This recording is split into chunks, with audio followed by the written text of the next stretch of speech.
सर्वांना नमस्कार. सामाजिक चळवळीत आयुष्यभर कार्य करणारे लढाऊ कार्यकर्ते म्हणून प्राध्यापक साहेबराव विधळे हे सर्वदूर परिचित आहेत. त्याचबरोबर त्यांच्यासोबत भाई अरविंद वानखडे हे देखील आज उपस्थित आहेत. मी दोघांचेही सहर्ष स्वागत या ठिकाणी करतो. विदर्भातील धरणग्रस्तांच्या वतीने प्राध्यापक साहेबराव विधळे यांचा नागरी सत्कार आयोजित करण्यात आला आहे आणि त्या निमित्ताने आजची ही एक संयुक्त मुलाखत या ठिकाणी आपण घेत आहोत. त्यामध्ये भाई अरविंद वानखडे आणि प्राध्यापक साहेबराव विधळे हे यांच्याशी संवाद साधण्यासाठी डॉक्टर महेंद्र मेटे आणि सोबतच अनिल चळवळीमध्ये काम करणारे अनिल वानखडे सर आपल्यासोबत उपस्थित आहे आणि त्यासोबतच मी भगवान फाळके देखील या मुलाखतीमध्ये सहभाग घेणार आहे. तर मी फार विलंब न लावता पहिल्या प्रश्नासाठी डॉक्टर महेंद्र मेटे सरांना विनंती करतो की त्यांनी साहेबराव विधळे सरांना प्रश्न विचारावा. नमस्कार सर. नमस्कार.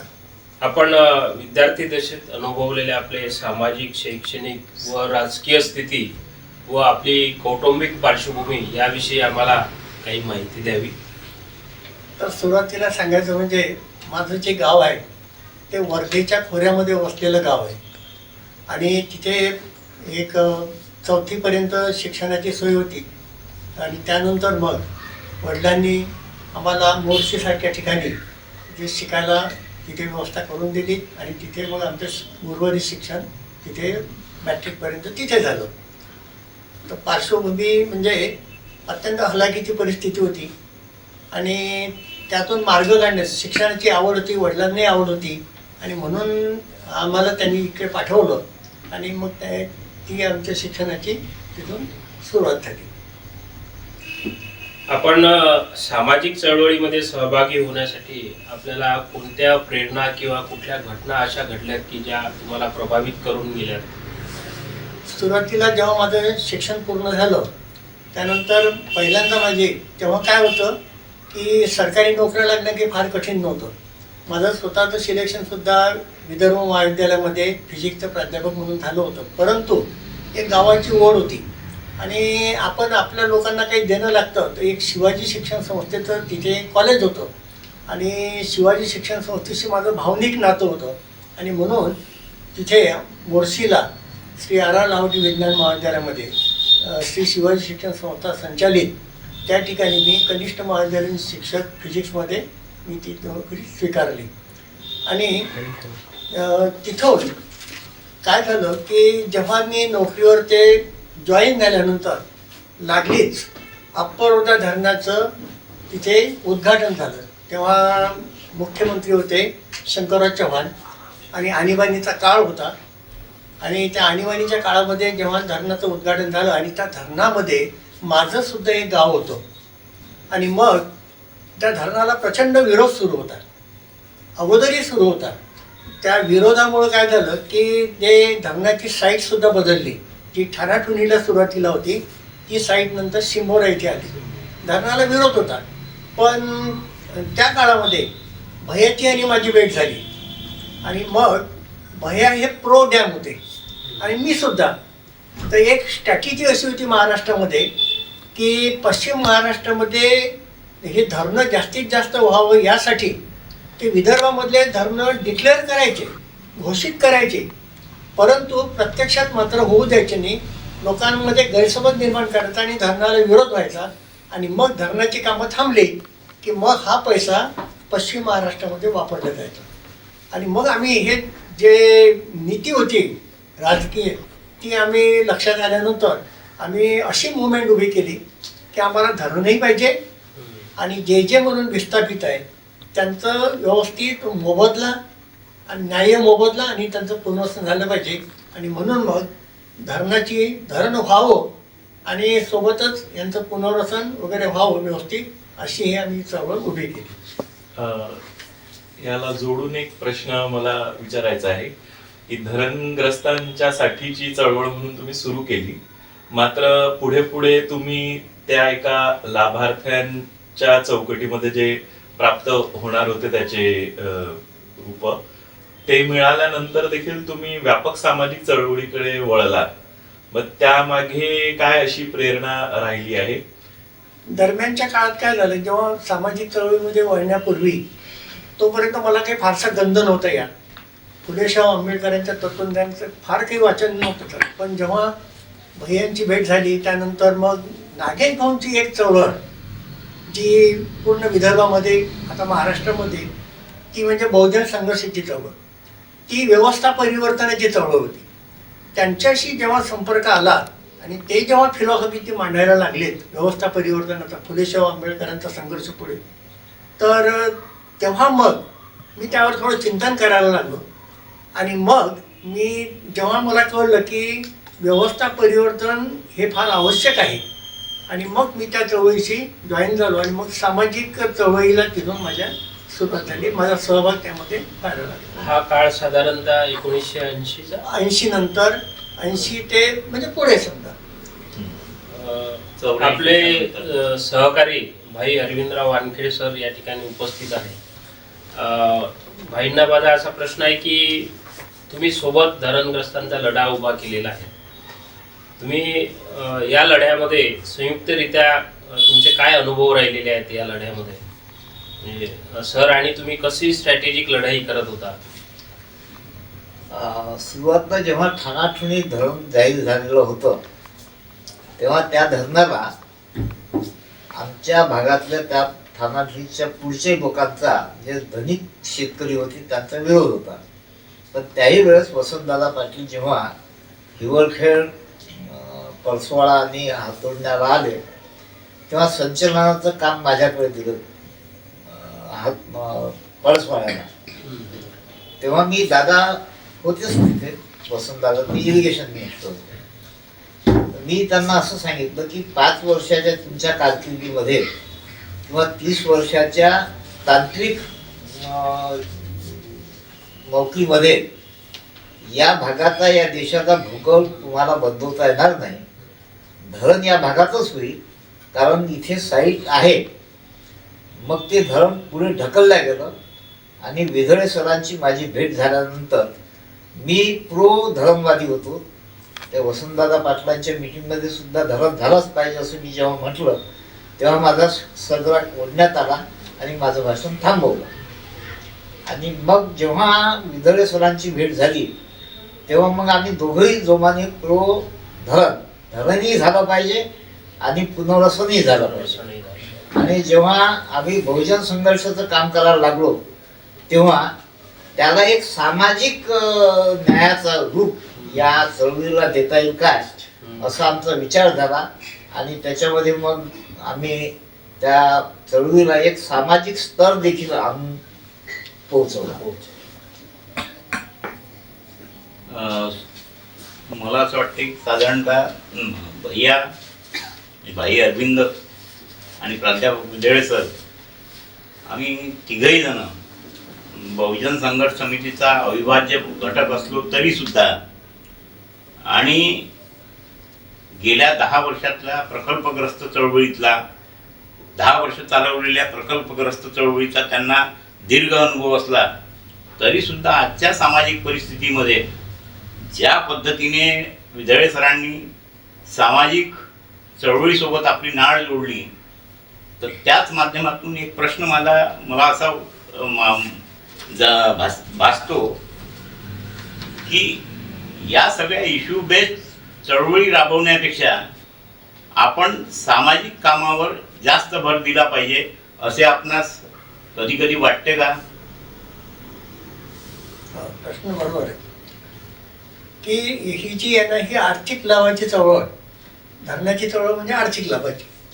पण आर्थिक लाभांनी काही म्हणजे आमूलाग्र बदल होतो असं नाही आहे, व्यवस्था बदलते असंही नाही आहे.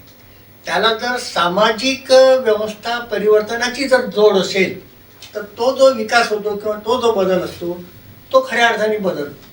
आता याच्यात सांगायचं म्हणजे आम्ही जेव्हा संघर्ष करत होतो धरणाला, आता धरणामुळे काय होईल, आर्थिक प्रगती होईलच, पण आर्थिक प्रगती झाली तर त्याचसोबत शैक्षणिक प्रगती होईल. शैक्षणिक प्रगती म्हणजे त्याचा सामाजिक स्तर उंचावेल आणि जेव्हा त्याचा म्हणजे तो शैक्षणिक प्रगती जेव्हा होते तर तो व्यवस्थेला क्वेश्चन करतो. मूळ आमचं असं होतं की प्रत्येक प्रकल्पग्रस्तांनी त्याच्या ज्या समस्या असतात तो त्याच्या भाषेत त्यांनी मांडल्या पाहिजेत आणि आम्ही त्या लोकांना होकल केलं. GR हा जो शब्द आहे हा जनरली कुठे माहिती नव्हता, पण आमचे प्रकल्पग्रस्त आम्ही त्यांना बोलायला लावायचो. जेव्हा सभा असायची किंवा मिटिंग असायची त्यांना बोलायला लावायचं, तर ते GR बोलायला लागले, कायदे सांगायला लागलेत लोक की जेणेकरून ते होकल झाले पाहिजेत. हे एक त्यामधून आम्ही म्हणजे एक चांगलं परिवर्तन त्यामध्ये घडून आणलं. दुसरा सामाजिक आशयाचं आहे की तेव्हा काय होतं माहिती आहे का, की जे पुनर्वसन आहे ते पुनर्वसन कसं तरी करून मोकळं होऊन जायचं, सरकार हात वर करून द्यायचं. आमचं म्हणणं नाही, ते पुनर्वसन असं झालं पाहिजे की तो त्या ठिकाणी सन्मानाने जगला पाहिजे. म्हणजे त्या शाळांचं स्वरूप कसं असावं, त्याला दैनंदिन त्याच्या ज्या गरजा आहेत त्याचं एक उदरनिर्वाहाचं साधन झालं पाहिजे, त्याला चांगलं पाणी मिळालं पाहिजे, ह्या साऱ्या सुविधा त्याला मिळाल्या पाहिजे. नाही सोबतच मोबदला तर योग्य मिळावाच, पुनर्वसन योग्य व्हावं, पण सोबतच त्याला एक उदरनिर्वाहाचं साधन म्हणून त्याला नोकऱ्यांमध्ये आरक्षण मिळालं पाहिजे. भैयाची संकल्पना आम्ही ती उचलून धरली आणि प्रचंड आंदोलन केलं आणि आम्ही सांगितलं हा आमचा राईट आहे. धरणाच्या व्यवस्थापनामध्ये ज्या तुम्ही एम्प्लॉयमेंट करणार आहात, ज्यांना नोकऱ्या देणार आहेत, त्या साऱ्या नोकऱ्या प्रकल्पग्रस्तांना मिळाल्या पाहिजेत. यासाठी तेव्हा काय होतं, एक 13वी प्रायोरिटी होती, रिझर्वेशन नव्हतं, 13वी प्रायोरिटी.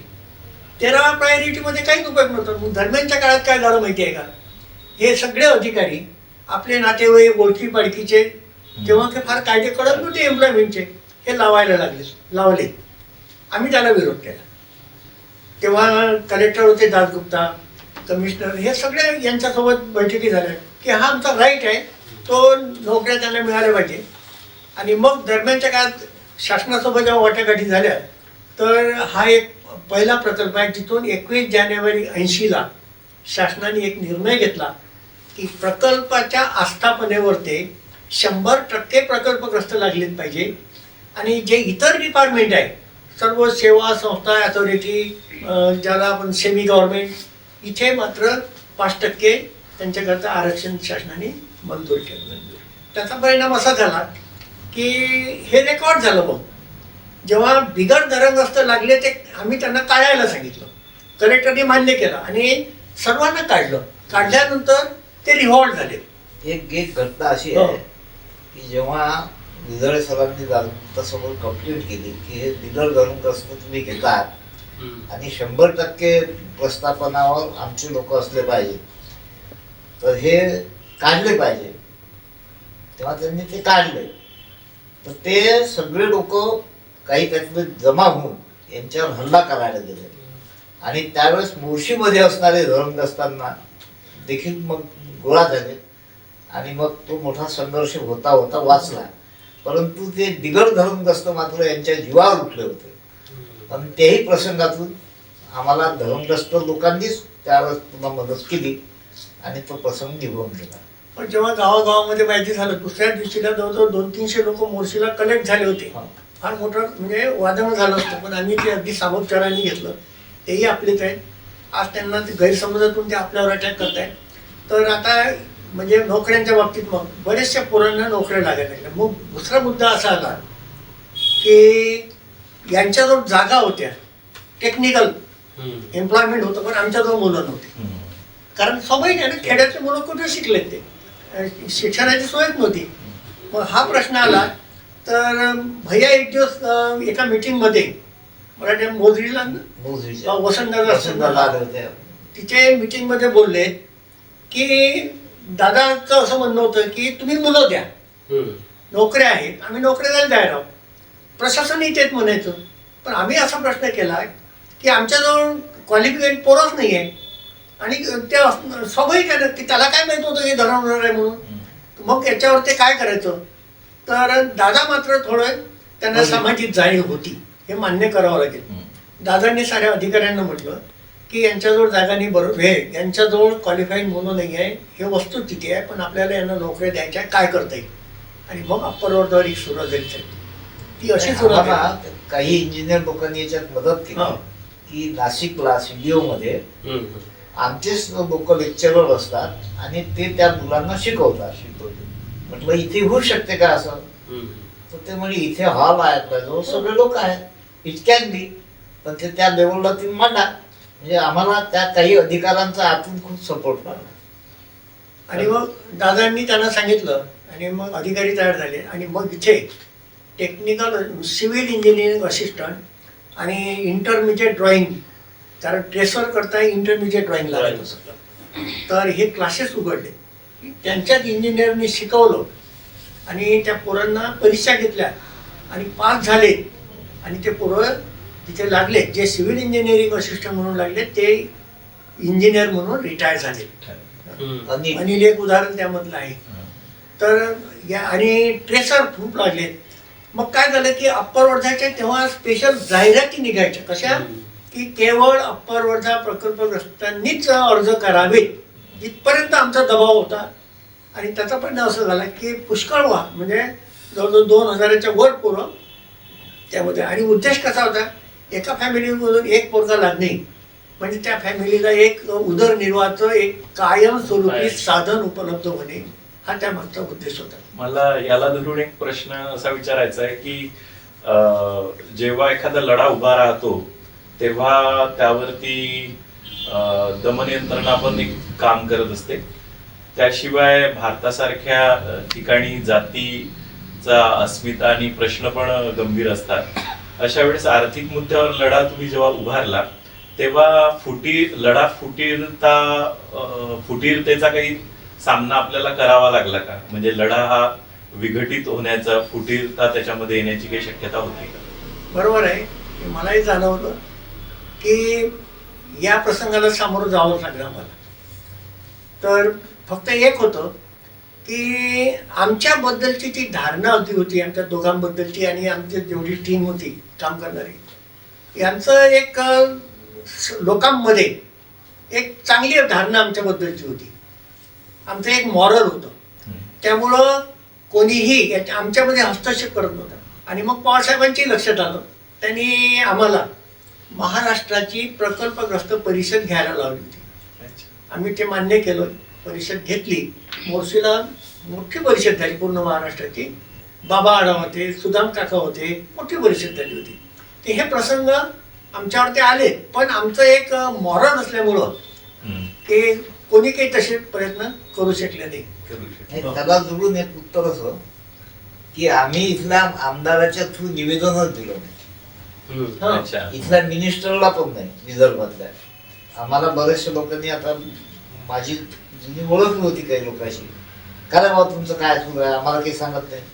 नाही म्हटलं आम्ही त्या संबंधित मिनिस्टरला सांगू, तुम्हाला सांगण्याची गरज नाही आणि तुम्ही काही त्याच्यात काही करू शकत नाही, हे आमची गॅरंटी आहे. आणि हे ते खरंच होतं. आम्ही स्पष्ट करू आणि ते काही आर्ग्युमेंट नव्हते करत नाही, कारण लोकांचा दबाव होता आणि लोक आमच्या पाठीशी होते. जनशक्ती पाठीशी असल्यानंतर हे काय बोलणार आहे. सर, मोर्शी येथे आपण अध्यापनाचं काम केलं आणि त्या काळामध्ये शिक्षणा व्यवस्थेसमोर काय प्रश्न होते आणि आपण शिक्षकांच्या संघटनेच्या माध्यमातून विजुक्ता असेल तर आपण त्यावेळेस केलेलं काम आणि आत्ताच्या काळामध्ये राष्ट्रीय शैक्षणिक धोरण 2020 आलेलं आहे, याबद्दल आपलं काय निरीक्षण आहे, आपलं काय मत आहे? ही धोरणं शिक्षणासाठी उपयुक्त ठरेल का? आपल्याला काय वाटतं? बरोबर आहे. तर मी जेव्हा शिक्षक म्हणून रुजू झालो तेव्हा ज्युनियर कॉलेजच्या ज्या अपॉइंटमेंट होत्या आणि सिनियर कॉलेजचे पगारामध्ये फारसा फरक नव्हता. 300-600 स्लॅब होता आणि 300-650.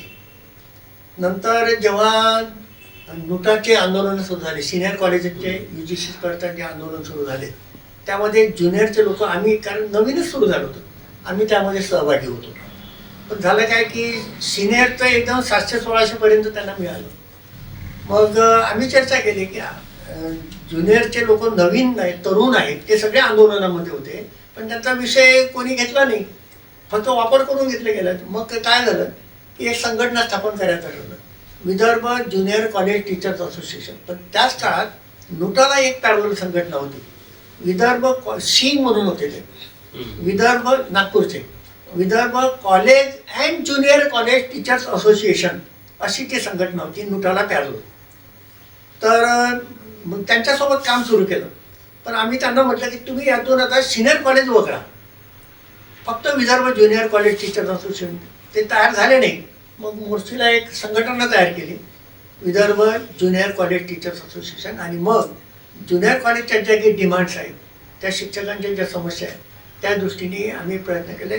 भोसले साहेबांच्या वेळी CM असताना मग 600-1030 तर जे 500-900 बेसिक तो स्लॅब लागला होता, तो 600-1030 आणि नोकऱ्यामध्ये संरक्षण कसं मिळेल या दृष्टीने आम्ही ते प्रयत्न केले.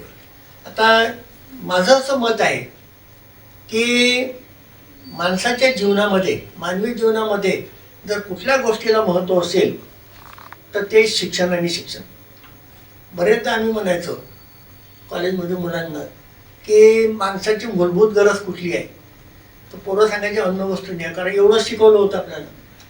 तर आमचं असं म्हणतं की अन्न वस्त्र निवारा ह्या जिवंत राहण्याकरताच्या गरजा आहेत. तुमचा मानवाचा पूर्णतः विकास जर असेल तर तो शिक्षणाने. तो जर मग काहींचा प्रश्न होता की शिक्षण ही मूलभूत गरज कशी होते, तर त्यांनी ह्या समस्या सुटेल का, म्हणजे सुटतात. कशा सुटतात, त्याला जर दर्जेदार शिक्षण दिलं, त्याच्यामध्ये ती जर क्षमता निर्माण केली, अन्न वस्त्र निवारा ह्या ज्या गरजा आहेत तो सहजपणे उपलब्ध करू शकतो. आणि एवढं म्हणून शिक्षणाला अनन्यसाधारण महत्त्व आहे. त्यातून ह्या संघटना आम्ही तयार केल्यात. आणि त्या दृष्टीने मग दुसरा मुद्दा असा आला आहे माझ्या शैक्षणिक प्रवासामध्ये. सुरुवातीला आम्ही जेव्हा कॉलेजमध्ये शिकवायचो तर शिकवण्या हा प्रकार फारसा नव्हता करतो. नंतर काही वर्षांनी काय झालं, शिकवण्या हा प्रकार सुरू झाला. तर आम्ही त्याला विरोध केला की हा शिकवणीचा व्हायरस आपल्याला, शिकवण्याचा व्हायरस आपल्याला हा वेळीच रोखला गेला पाहिजे. पण आमचे सहकारी काही तयार झाले, काही तयार नव्हतो. एक्स्ट्रा क्लासेस घ्यायचो, विनामूल्य क्लासेस घ्यायचो, त्याला पोरांचा प्रतिसाद होता. परंतु नंतरच्या काळामध्ये जेव्हा या मुलांना पहिलीपासून किंवा 8वीपासून शिकवण्याची सोय, म्हणजे शिकवण्याची सवय होती, तर ते शिकवणीशिवाय राहू शकत नव्हते. आणि नंतरच्या काळामध्ये मग हे शिकवण्या हा प्रकार सुरू झाला. तर दरम्यान मी एक प्रयोग केला, शिकवण्या घ्यायचं नाही आम्ही म्हणजे ठरवलं. मी घेतल्या नाही शिकवण्या. निश्चितच सब्जेक्ट चांगला होता, बायोलॉजी, माझा फिजिक्स होता, आम्ही पैसा कमवू शकलो असतो. पण मूलतः आमचं त्या याला आमचं ध्येयच होतं की शिकवणीला विरोध, आम्ही शिकवण्या घेणार नाही. मग एक प्रयोग केला की पोरांच्या शिकवण्या घेतल्या, पैसे काही मागितले नाही, जे दिले तेवढे घेतले, त्या वर्षीचे निकाल आणि मग नंतर बंद केल्यात ज्या वर्षी शिकवणी नव्हती तेव्हाचे निकाल. तर माझं असं ऑब्झर्वेशन आहे, तो डाटा आहे, शिकवण्या ज्या वर्षीला नव्हत्या त्या वर्षीचे निकाल चांगले आहेत. पण त्याचं मानसशास्त्रीय विश्लेषण केलं. ते का झालं, तर मुलांची जी मानसिकता आहे की शिकवणी लागली की आपण पास होतो, फारसा अभ्यास करायची गरज नाही. इथे त्याला शिकवणी नसल्यामुळं त्याला माहिती होतं की हे मला सगळं करावं लागणार आहे. तर तो ते करायचा, नोट्स मागायचा, क्लासेसला यायचा, रेग्युलर यायचा. तर तो नॅचरली त्यांनी स्वतः ते म्हणजे तयार केलं, म्हणजे स्वतः तो त्याला सक्षम झाला आणि त्यातून त्याचे रिझल्ट चांगले लागले. पण नंतर मात्र काय झालं की ते मुलांची एक सायकोलॉजी होती की शिकवण्याशिवाय शक्यच नाही, पालकांचंही झालं तसं. आणि मग मात्र त्यांनी आम्ही शिकवण्या घेत नाही तर त्यांनी पर्याय शोधले. आणि मग हा शिकवण्याचा व्हायरस, आज जे NEP वगैरे आपण जे बोलतोय, समांतर शिक्षण व्यवस्था जी निर्माण झाली, त्याला माझं पहिल्यांदा मी बोलायचं की त्याला जर कारणीभूत असेल तर शिक्षक हा पहिल्यांदा कारणीभूत आहे. कारण शिक्षण हा व्हायरस शिक्षकांनीच पहिल्यांदा आणला थोड्या आर्थिक लाभासाठी. त्याचं हे भयावह स्वरूप तयार झालं, कोणतं, ट्युशनचं. शिक्षणाचा जो बाजार झाला आणि शिक्षणाचं बाजारीकरण, हा बाजारीकरण. आणि आम्ही असं म्हणायचं दोघांचंही आमचं एक की शिक्षण, एज्युकेशन हा आमचा फंडामेंटल राईट असला पाहिजे. केवळ 14 वर्षापर्यंत नाही, पूर्ण education in total that is all fundamental right आणि ती देण्याची सरकारची जबाबदारी आहे. म्हणजेच मग काय झालं असतं, हे समांतर शिक्षण व्यवस्था डिस्क्रिमिनेशन होणार, ज्याचा जो पैसा आहे त्यांनी शिकावं ही व्यवस्था निर्माण झाली नसते. माझं तर म्हणणं आहे अजूनही म्हणजे याच्याकरता उठाव व्हायला पाहिजे, संघर्ष व्हायला पाहिजे. एज्युकेशन हा फंडामेंटल राईट आहे इन टोटल. की नंतरच्या 1990च्या कालखंडामध्ये आम्ही भाई अरविंद आणि विदळे सर आणि मी सोबत होतो त्यांच्या एक कार्यकर्ता म्हणून. तेव्हा आपण जो काही मंडल आयोगाची जी चळवळ त्यावेळेस राबवल्या जात होती देशभर, त्यामध्ये आपण जवळपास 25 ते 30 गावातून मंडल मार्च काढण्याचं ठरवलं होतं. आणि या मंडल मार्चमधून म्हणजे बहुजन संघर्षाचा त्यात सहभाग होताच.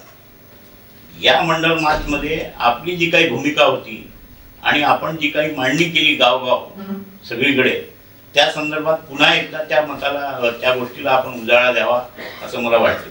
तर या आर्थिक लाभाच्या म्हणजे धरणग्रस्तांना न्याय मिळावा या चळवळीसोबतच त्यांचं एक सामाजिक प्रबोधन व्हावं, त्यांच्यामध्ये सामाजिक जाणीवा निर्माण व्हाव्या यासाठी म्हणून त्या काळामध्ये आरक्षणाची चळवळ DS4 होतं. ते बहुजन DSP जे आहे ना, ते DS4 एक संघटना होती. कांशीरामजी त्यांचे प्रमुख होते. तिथून त्याला सुरुवात झाली. म्हणजे एक मला या ठिकाणी उल्लेख करावा असं वाटतो की मंडल कमिशनची जी मागणी आहे, मंडल कमिशनची चळवळ जर पहिल्यांदा कोणी उभी केली असेल तर ती दलित चळवळीतून झाली, आंबेडकरी चळवळीतून झालेली.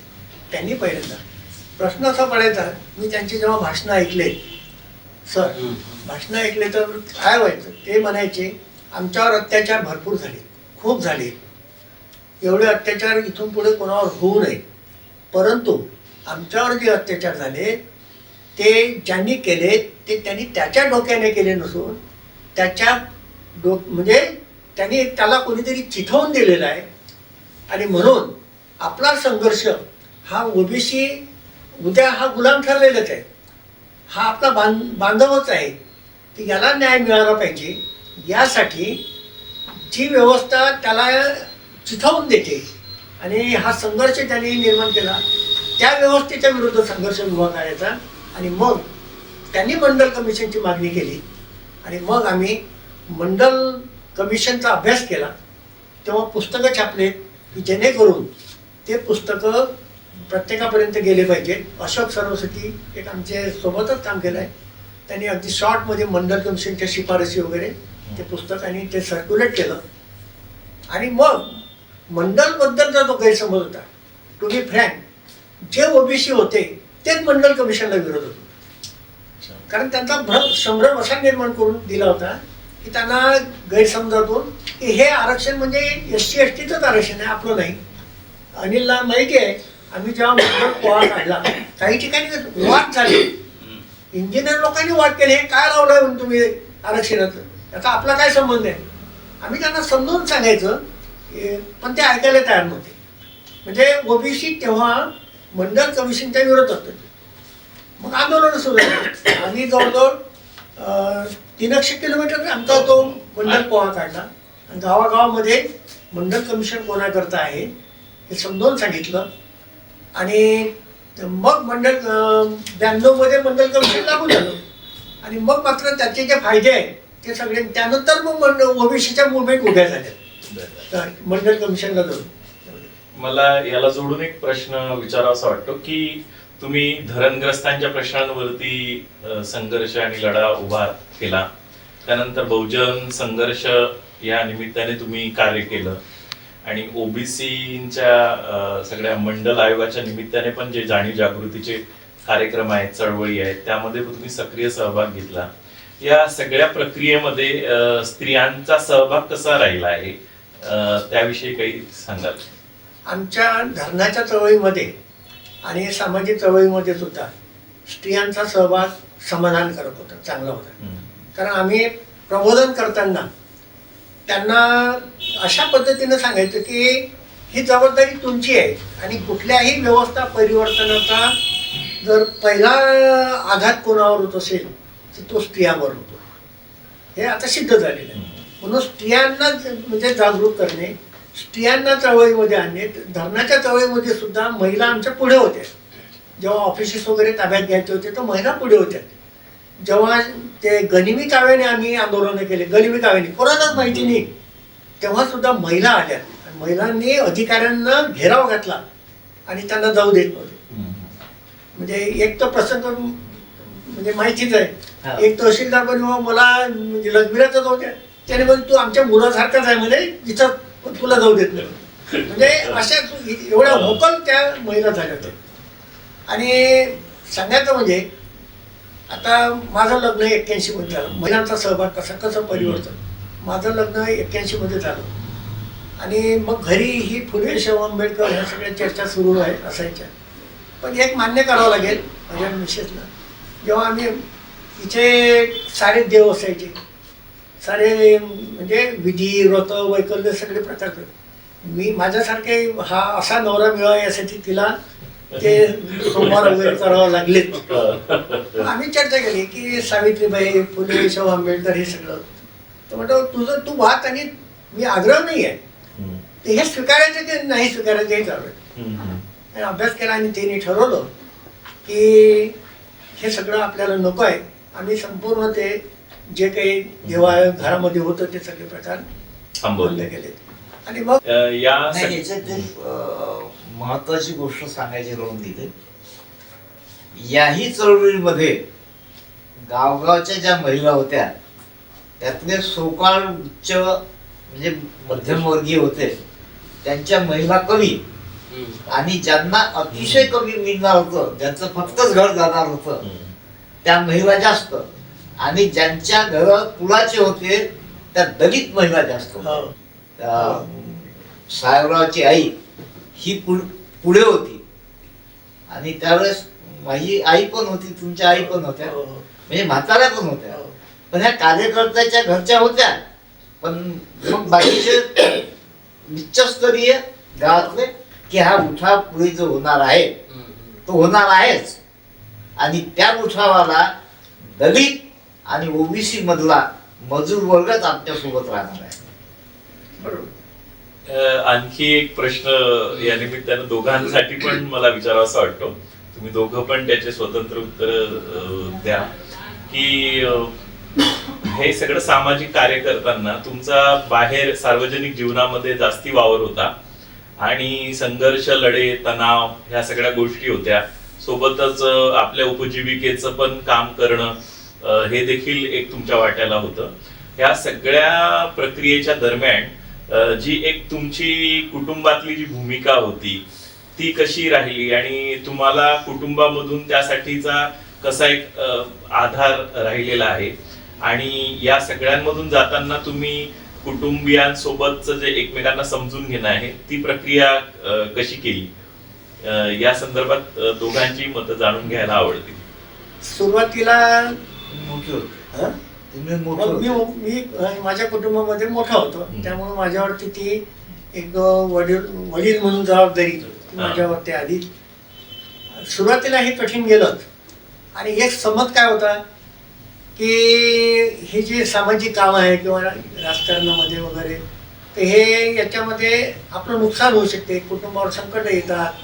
संकट येतात म्हणजे आपली आर्थिक स्थिती डबघाईत जाते, हा जो समज होता. पण नंतर हळूहळू आम्ही जेव्हा त्यांना याचं महत्त्व समजून सांगायला लागलो तर मग मात्र कुटुंबामध्ये म्हणजे समजा माझी पत्नी असेल, मुलं असेल किंवा भाऊ असेल तर यांनी सहकार्य दिलं त्याच्यामध्ये. त्यामुळं आम्ही, कारण घरूनच जर विरोध झाला असता कदाचित आम्ही हे काम करू शकलो नसतो. तर त्यांच्या सहकार्यामुळंच आणि आम्ही त्यांना म्हणजे प्रबोधित करू शकलो आणि म्हणून हे काम आम्हाला करता आले.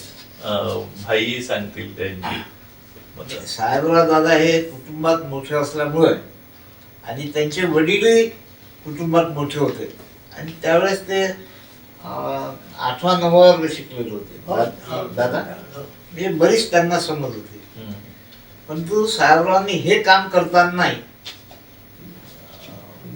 लहान भाऊ जो आता अरुण, जो कमिशनर म्हणून IAS रिटायर झाला, त्याला घडवणे, बहिणींना शिक्षण देणे, एवढंच नाही तर भाच्यांचं म्हणजे असा त्यांच्या अवतीभोवतीचा एकही नातेवाईक असा नाही की ज्यांना दादांनी पुश केलं नाही. मग तो भाचा असेल म्हणजे अगदी परतोळ्याचा, म्हणजे हे सगळं त्यांनी खूप केलं. पण माझ्या बाबतीत मात्र असं झालं की मी मधला होतो, जातीनेही मधला आणि भावंडामध्ये मधला. त्याच्यामुळं माझ्यावर काही घर चालवण्याची जबाबदारी कधीच आली नाही. ती कालपासून तर आजपर्यंत आली नाही. म्हणजे पहिल्यांदा शेती भावानी पाहिली, नंतर मग बायकोनी पाहिली आणि आता पोरगा पाहिली. त्याच्यामुळं मी तसा अलगदच राहिलो. आणि त्याच्यात म्हणजे मला टर्मिनेशन जे मिळाली ही मी तिचा उपयोग परवणी म्हणून केला. म्हणजे मी तसा मोकळा साडासारखा झालो, मग घरी हिडीन करे आणि चलायची भाई, हा मला उद्योग वाटला. आणि म्हणून मी त्या चळवळीला पूर्ण वेळ देऊ शकलो. आणि एक पार्श्वभूमी तयार करण्यामध्ये मला बराच सहयोग त्याच्यात देता आला. हा दोघांसाठी प्रश्न आहे की आपण दीर्घकाळ सामाजिक चळवळीमध्ये काम केलं, बहुजन संघर्ष समितीमध्ये काम केलं, सत्यशोधक समाज असेल, तर आता तुमच्या दृष्टिकोनातून आताच्या काळामध्ये सामाजिक चळवळीसमोर कोणती आव्हानं आहेत आणि आता तुम्ही येणाऱ्या पिढींसाठी या जनरेशनला काय संदेश देणार? सध्याच्या सामाजिक आणि राजकीय सिनारिओमध्ये अत्यंत म्हणजे वाईट परिस्थिती आहे. या अर्थाने सध्या जे या देशामध्ये जे काही घडामोडी आपण बघतो आहे, इथली राज्यव्यवस्था, समाजव्यवस्था आणि हे हिंदुत्व वगैरे हे सगळं जे लादल्या जात आहे, आणि मी तर असं म्हणेल याचा जो सफरर आहे खरा तो ओबीसी आहे. ओबीसींचाच याच्यामध्ये जी अधोगती होत आहे. आज ओबीसी भ्रमात आहे. आणि म्हणजे आम्ही एक व्याख्या केली नागेश भाऊंनी, OBCs are the unpaid police for the protection of ब्राह्मणिझम.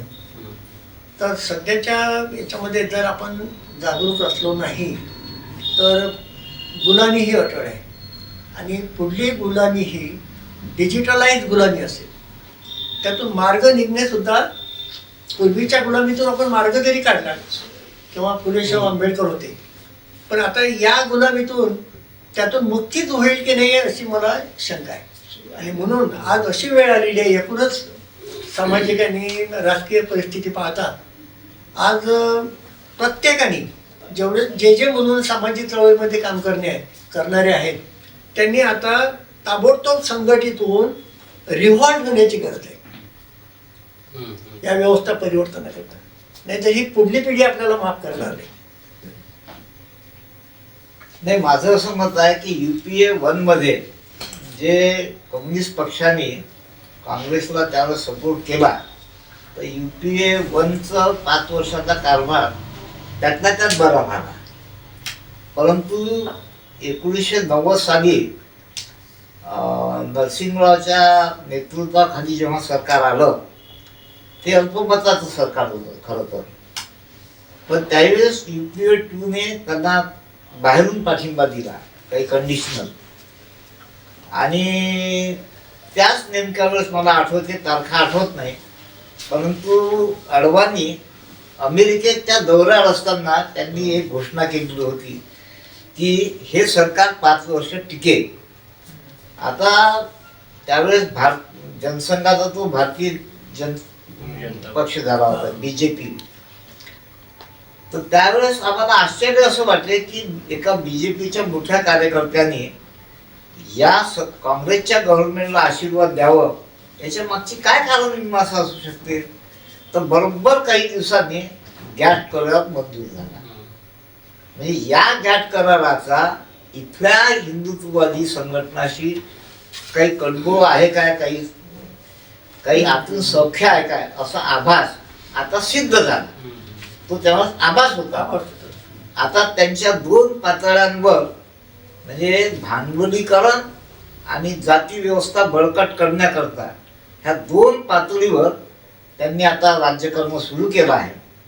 पण मला आशा अशी आहे की आजही डावी आघाडी आणि आंबेडकराई यांनी सकसपणे जर या देशात आंदोलन उभी केली तर विजय आपला नक्की असणार आहे.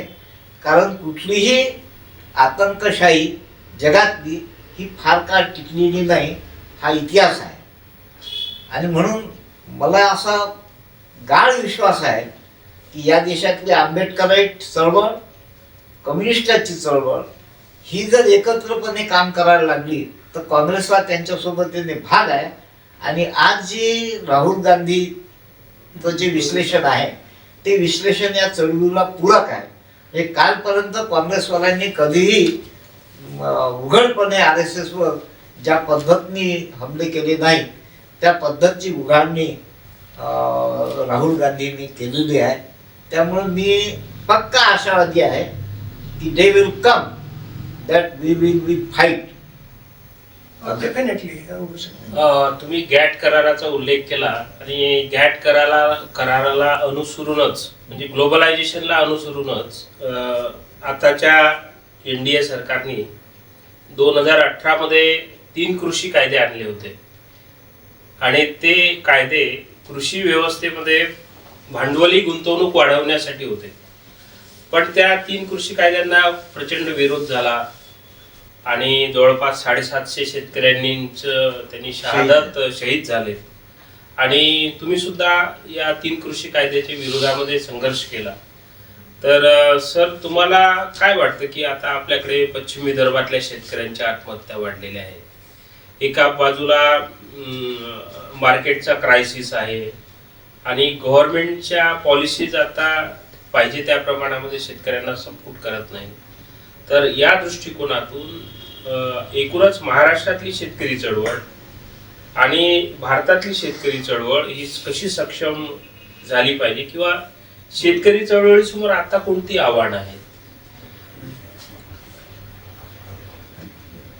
तर याच्यामध्ये या देशामध्ये एक बेसिक प्रिॲम्बल ऑफ द वैदिक कॉन्स्टिट्यूशन म्हणतात. कुठल्याही परिस्थितीमध्ये त्यांना त्यांची सत्ता अबाधित ठेवायची. आणि इथला एक सोशल स्ट्रक्चर जर पाहिलं तर आपल्याला वाटते की parliamentary power is the supreme power, ती असायला पाहिजे म्हणजे डेमोक्रॅटिक पॅटर्नमध्ये. पण परिस्थिती अशी आहे की बाकीचे जे सत्तेचे उपकेंद्र आहेत म्हणजे जसं आर्थिक पॉवर, भाषिक पॉवर, शैक्षणिक पॉवर, म्हणजे मीडियाची पॉवर, न्यायिक पॉवर, हे सांस्कृतिक पॉवर, हे सारे पॉवर जी आहे ना ही एका विशिष्ट वर्गाकडे कॉन्सन्ट्रेट झालेली आहे. आणि त्या पॉवरच्या माध्यमातून हे सगळं गव्हर्न करते. तर आता गॅट जेव्हा ॲक्सेप्ट तर यांनी कॉर्पोरेटने काय ठरवलं की यांना पहिल्यांदा शिक्षण, त्यानंतर ॲग्रिकल्चर आणि आरोग्य, कॉर्पोरेटनी हा संपूर्ण पैसा याच्यामध्ये फ्लोट करायचं ठरवलं. आणि मग यांनी आता शिक्षणामध्ये समांतर शिक्षण व्यवस्था सगळं खाजगीकरण झालं आहे, बाजारीकरण झालेलं आहे, आरोग्यामध्येही झालेलं आहे. आणि नंतर यांचं असं आहे की शेती जी आहे ही शेतीसुद्धा कॉर्पोरेट करायची. त्याकरता गॅट कराराचा वापर करून आता गॅट खरं म्हणजे नरसिंहरावच्या काळामध्ये जेव्हा पहिली उरुग्वेला जेव्हा ही बैठक झाली तेव्हा डंकेलचा जो प्रस्ताव होता तो डंकेलचा प्रस्ताव त्यांनी काय म्हटलं होतं की हा प्रस्ताव आहे, तुम्ही तुमच्या देशामध्ये न्या, त्याची सार्वत्रिक चर्चा करा आणि मग तुम्ही ठरवा. पण आपल्या इथे असं झालं की त्यांनी तिथेच सही करून दिली. फारशी चर्चा फार तुम्ही डंकेलवर कुठेही आपल्या देशामध्ये फारशी चर्चा झाली नाही. कम्युनिस्टांनी केलं, कम्युनिस्टांनी केली फक्त. तर ती चर्चा न झाल्यामुळे गॅट लागू झालेला आहे. आणि त्याच्यामध्ये जे सबसिडीचे जे धोरणं आहेत तोपर्यंत काय केलं, ह्या ज्या पाश्चिमात्य राष्ट्र जे होते, जे डेव्हलप कंट्रीज आहे, यांनी स्वतःचे जे सबसिडीचे जे धोरण आहेत तर त्यांनी रिसेपल केले आणि त्यांनी त्यांच्या देशातला शेतकरी, कष्टकरी, कामकरी यांना सुरक्षित होईल असे सबसिडीचे धोरण. पण भारतामध्ये तसं झालं आणि त्याचे परिणाम आहे इथल्या शेतकऱ्यांच्या आत्महत्या सुरू झाल्या. आता मुद्दा कसा येतो, यांचं काय म्हणणं आहे की भारतातली शेती ही सुपीक आहे, पण ज्याच्याकडे ती शेती आहे तो त्या शेतीच्या उत्पादन क्षमतेएवढं उत्पादन तो काढत नाही. कारणं सांगायचे नाही, तो काढत नाही एवढं म्हणायचं. आणि परिणाम म्हणजे त्याचे परिणाम असे होते की तो त्याचं उदरनिर्वाहाचं साधन म्हणजे कमी झाल्यामुळं तो आत्महत्या करतो. त्यानंतर तो राज्याचं, देशाचं नुकसान होते. म्हणजे याच्यामध्ये एकूणच क्षमता नाही असं. मग काय करायचं, तर याच्याकडून ती जमीन काढायची आणि ती जमीन काढून ती कॉर्पोरेटकडे वळवायची, असं हे शासनातून त्यातून हे 3 कायदे जे आहे हे त्यातून निर्माण झाले. आणि आता याची सुरुवात आदिवासींपासून झालेली आहे. आदिवासींच्या जमिनी काढणे मोठ्या प्रमाणात सुरू झालेले आहे. कशाच्या नावाखाली, वाघांच्या नावाखाली, जंगलाच्या संवर्धनाच्या नावाखाली. आमचं असं म्हणणं आहे की जंगलं आदिवासींनी तयार केलेली आहे, त्याचं संवर्धन केलेलं आहे. आदिवासींनी झाडं कापले नाहीत, आदिवासींनी फारसे शिकारी केले नाहीत. हे सगळं कोणी केलं असेल तर हे शहरी लोकांनी केलेलं आहे, पण बदनाम आदिवासी झाले. आणि आता शासनाचं धोरण जे आहे की ज्या प्लेनमधल्या जमिनीपेक्षा जंगलातली जी जमीन आहे हिची पोटेन्शियल व्हॅल्यू खूप जास्त आहे.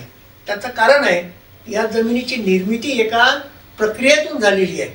ती लाव्हातून जमीन तयार झालेली आहे. त्याच्यामध्ये जे मिनरल्स आहे ती एवढे व्हॅल्युएबल्स आहेत, त्याच्यावर या कॉर्पोरेटचा डोळा आहे. आणि म्हणून आदिवासीला बाहेर काढायचं आणि त्या जमिनी कॉर्पोरेटकडे नंतर 5-10 वर्षे गव्हर्नमेंटने ठेवायच्या आणि सांगायचं याचं संवर्धन आम्ही करू शकत नाही, ते अदानी अंबानीकडे द्यायचं. आणि नंतरचा जो आहे तो नंतरची स्टेप आहे ही, हे जे शेतकरी आहे त्या बाकीच्या शेतकऱ्या होते. तर मी तर असं म्हणेल आर्टिकल 370 वेगळ्या स्वरूपात पहिल्यांदा शेतकऱ्यांना लावा की ही जमीन याची वाचली पाहिजे. जमीन असेल तर जमिनीच्या आधारे तो संघर्ष करू शकेल, सन्मानाने जगू शकेल. नाही तर याला एक विकलांग करून ठेवायचं आणि विकलांगावर राज्य करायचं, असं यांचं धोरण आहे. आणि अलीकडे झालेली आंदोलनं जेव्हा आम्ही पाहतो, कलेक्टर ऑफिस समोरचं दीर्घकालीन उपोषण आणि या सगळ्या चळवळीमध्ये विदर्भ प्रकल्पग्रस्त संघटना म्हणून जी कार्यरत आहे त्याच्याशी आपण कसे जुळलात आणि या विदर्भातल्या साधारणतः छोट्या मोठ्या प्रोजेक्टच्या धरणग्रस्तांना आपण आपल्या ज्ञानाच्या माध्यमातून त्यांचे जे काही प्रश्न आहेत, त्यांच्या ज्या काही समस्या आहेत त्या कशा सोडवू शकलात याबद्दलही आपण थोडासा खुलासा करावा, जेणेकरून या सगळ्या संघटनांमध्ये काम करणाऱ्या कार्यकर्त्यांना त्याच्यातून प्रेरणा प्राप्त होईल. सुरुवातीला आम्ही जेव्हा धरणाची चळवळ किंवा मंडल कमिशन सामाजिक चळवळी उभ्या केल्या तर आम्ही फारसं मीडियाच्या मागे लागलो नाही. मीडियामध्ये आम्ही जाण्याचा फारसा प्रयत्न केला नाही. परिणाम असा झाला की आम्ही एका विशिष्ट क्षेत्रापुरतं मर्यादित राहतो, बाहेरच्या लोकांना माहिती नाही. तर इकडे काय झालं, बाकी लोकांना माहिती नसल्यामुळं किंवा ते आमच्यापर्यंत येऊ शकले नाही, शासनाने एक परिपत्रक काढलं. बाकी ती म्हणजे इंडस्ट्रीज होतं ते साधं परिपत्रक आहे, सरळ खरेदी करून घ्यायची, सरळ खरेदी. आता शेतकऱ्याला माझं असं म्हणणं आहे, इथल्या शेतकऱ्याला अजून त्याच्या जमिनीचं खरं मूल्यच माहिती नाही.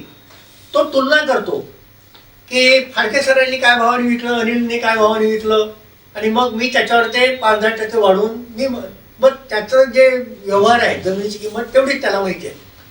माझं असं मत आहे की या देशामध्ये मी हे PKVमध्ये एका रुरल इकॉनॉमिक्सवर बोलताना ही मांडणी केली होती की आपल्याकडे कापसाच्या आंतरराष्ट्रीय बाजारपेठेतल्या किमती आहे, गव्हाची किंमत आहे, अनेक वस्तूच्या आंतरराष्ट्रीय बाजारपेठेतल्या किमती जाहीर होतात.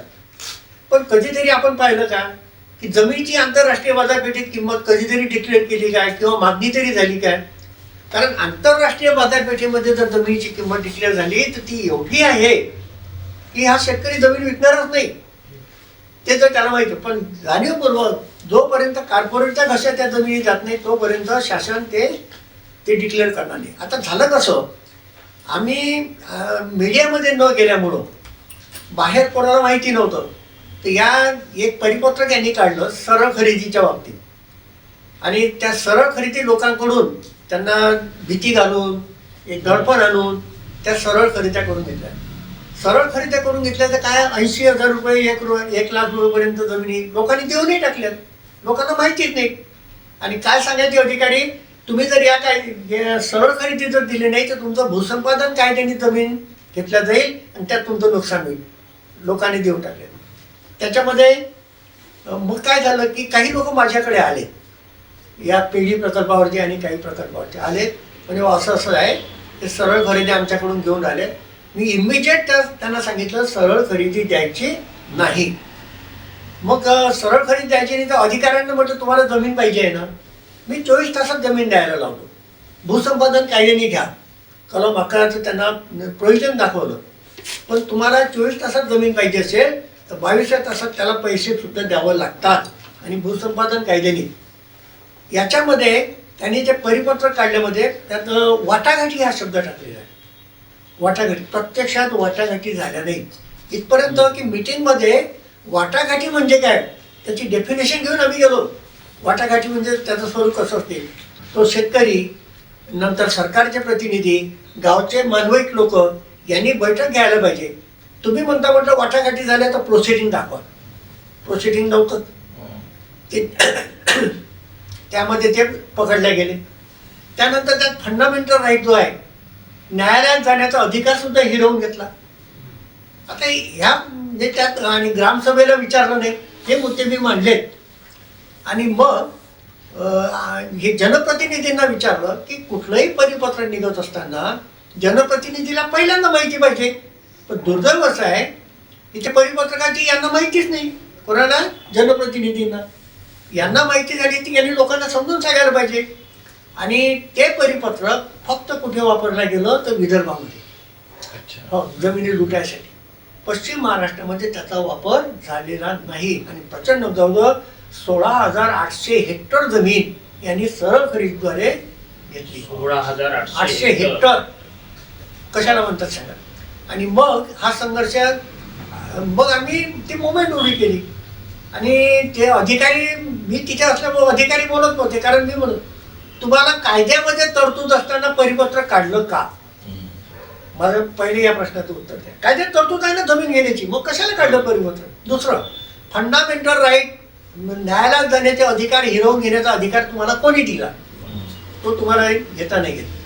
73व्या घटना दुरुस्तीप्रमाणे ग्रामसभांना अधिकार आहे. ते ग्रामसभामध्ये हा विषय ठेवला काय याच्यावरती निवृत्त झाले. आणि मग ते आंदोलन उभं झालं.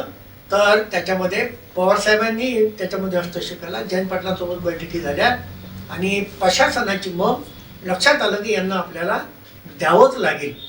आणि मग 832 कोटीचा एक तो प्रस्ताव झाला. आणि आज त्या लोकांना म्हणजे नुकसान तर खूप झालं होतं, पण आता थोडंफार का होईना त्यांना 2 लाख रुपये प्रति एकर एक सानुग्रह अनुदान म्हणून देण्याचा निर्णय त्यांनी घेतला. एक उदाहरण सांगतो मी. माझे मित्र आहे, क्वालिफाईड आहे, जे नानाजी कदम आर्वीला खासदार होते त्यांचे नातूच म्हणू आपण. तर त्यांचे पुतण्या, हो पुतण्या, त्यांच्या घरातले सगळे क्वालिफाईड आहे. त्यांनी सुद्धा सरळ खरेदीमध्ये जमिनी देऊन टाकल्या लोअर वर्धामध्ये. आणि मग हे गेले खरेदी द्यायला मुंबईवरून. मला सहज फोन आला, म्हणजे मी खरेदी द्यायला चाललो. मी म्हटलं तुम्ही कशाची खरेदी? जमिनीची. काय भावानी? 1 लाख काही. म्हटलं तुम्हाला माहिती आहे का तुमच्या जमिनीची किंमत? त्यांना सांगितलं की सांगा की माझी तब्येत बरोबर नाही, मी सही करत नाही. ती खरेदी थांबवली. कलेक्टरकडे 3 बैठकी झाल्यात. तेव्हा यादव म्हणून कलेक्टर भर दिला. 3 बैठकी झाल्यात. सरकारची गरज होती, यांना प्लेनचं तिकीट पाठवायचे ते. कोणाला? लँडलॉर्डला.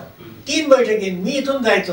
तर सांगतो मी 1.5 लाख रुपये एकरांनी जे त्यांच्या सगळ्या नातेवाईकांनी जमीन दिली. कलेक्टर म्हणायचे त्या सर्वांनी यांच्या भावाने दिली, हे का देत नाही? म्हणजे नाही देत, त्यांनी दिली असेल.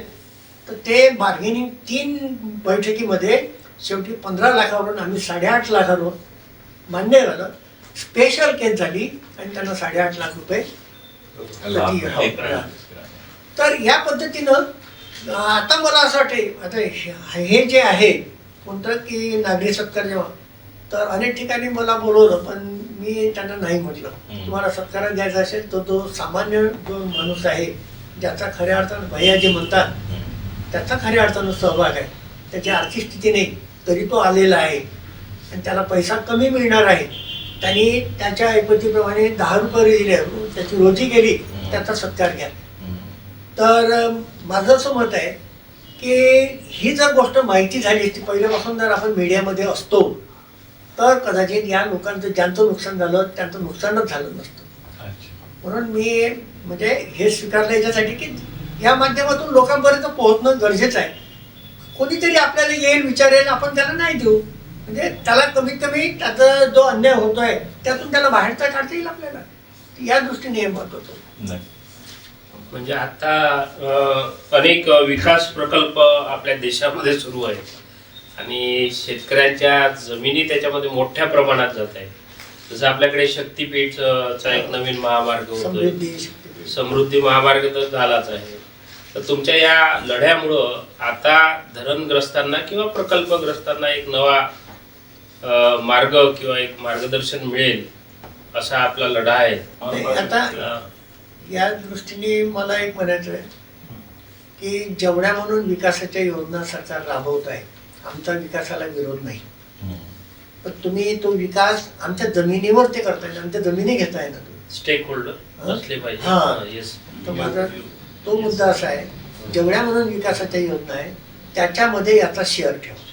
अच्छा. कायम पेन्शन याला मिळेल, पिढ्यानं पिढ्या मिळेल. जोपर्यंत ती जमीन आहे त्या जमिनीवर तो प्रकल्प उभा आहे त्याच्यामध्ये याचा शेअर ठेवा. कारण त्याचं पीक निघत असतं पिढ्यानपिढ्या. हो, तो पिढ्यानं पिढ्या जगला असतं. समृद्धी महामार्गात टोल लावले ना तुम्ही, हो. त्याच्यामध्ये टोल मध्ये एक शेअर ठेवायचा. बरोबर. याला कायमस्वरूपी जेवढे म्हणून ज्या लोकांच्या जमिनी गेल्या आहेत त्याला कायमस्वरूपी पेन्शन मिळाली. अमरावतीचं जे वैभव आहे अपरवर्धन आहे, अमरावतीकरांना ते माहिती नाही. पाणी येते, लोक नाचतात, आनंद होतो, किती नळ आले किती तो आनंद असतो.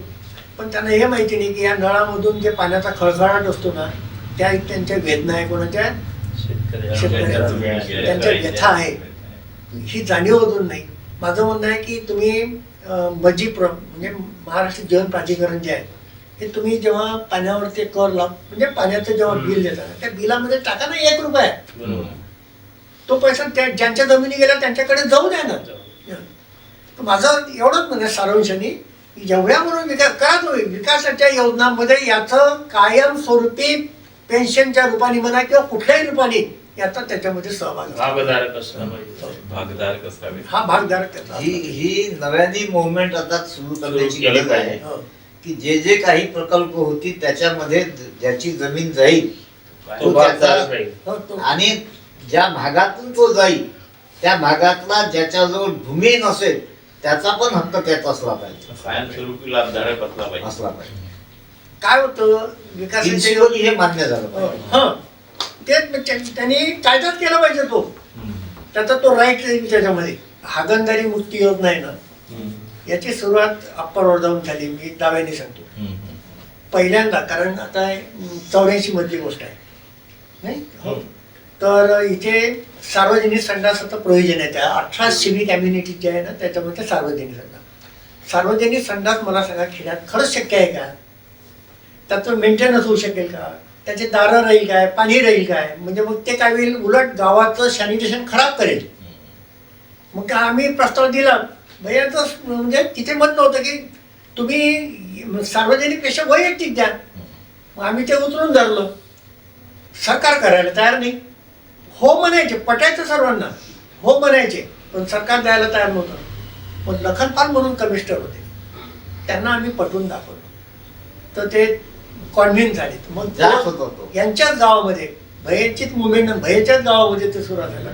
दोन संघात शॅम्पल मॉडेल म्हणून तयार करा केलेच आहे. स्टॅटिस्टिकल डाटा असा आलाय, माझ्याजवळ आकडेवारी आहे त्याची. स्टॅटिस्टिकल डाटा असा आला की सार्वजनिक संडास त्याच्यावर होणारा खर्च आणि त्याचा अपव्यय इमिजिएट 2 वर्षात ते काही राहत नाही. त्याच्यावर कायमस्वरूपी जाणारी जमीन हा सगळा विचार केला तर वैयक्तिक संडास हे तेवढ्या पैशामध्ये होतात. आणि त्यांनी 2 संडास बांधायला लावले. तर ते मंजूर म्हणजे झाले संडास, पण ते स्कीम मंजूर नाही झाली. मग आम्ही एक दिवस कमिशनरकडे बसलो. म्हटलं साहेब तुम्ही संडास देत नाही ना, आणि गावात तिथे आता शिफ्ट झालेले आहे. तर म्हटलं आम्हाला गोधऱ्या द्या. तर म्हणे व्हॉट डू मीन गोधरी? म्हटलं गोधरी ही माझी संस्कृती आहे. म्हणजे कसं काय? तर म्हटलं ती तुमची संस्कृती नाही म्हणून तुम्हाला गोधरी माहिती नाही. तर ही गोधरी अशी आहे म्हटलं की बायांची आणि पुरुषांची सुरक्षित शौचालयात जाण्याची व्यवस्था आहे. तिचा क्षेत्र असतो मध्ये. पूर्वी काय होतं, गावात आमच्या त्या होत्या गोधऱ्या होत्या, तिथे जायचो आम्ही. आता नवीन गावठाणात गोधरीची जागाच नाही आहे आणि सार्वजनिक संडास नाही, जायचं कुठे? तर ते म्हणाले शेजारच्या शेतात. शेजारचा शेतकरी हे घडलेलं आहे बरं. शेजारचा शेतकरी येऊ देत नाही. तो का नाही येऊ देत म्हणे? म्हणजे त्याचं शेत आहे. मग तो आज मला वाटते की एक महत्वाची चर्चा दोन व्यक्तींसोबत झाली, ज्यांनी प्रत्यक्ष विदर्भातील धरणग्रस्तांच्या प्रश्नांवरती लढे दिले, आंदोलन केले आणि एकजूट करून त्याचं यश संपादन केलं. त्या संदर्भामध्ये प्राध्यापक साहेबराव विदळे सर आणि भाई अरविंद वानखडे या दोघांनी पण आपले मत या ठिकाणी व्यक्त केले. मी त्यांनी ही मुलाखत दिली त्याकरिता आयोजकांच्या वतीने आणि विदर्भातील धरणग्रस्तांच्या वतीने हा जो काही नागरी सत्कार विदळे सरांचा होणार आहे त्या आयोजन समितीच्या वतीने आपले मनपूर्वक आभार मानतो आणि आपण या ठिकाणी थांबूया. धन्यवाद. मनोज,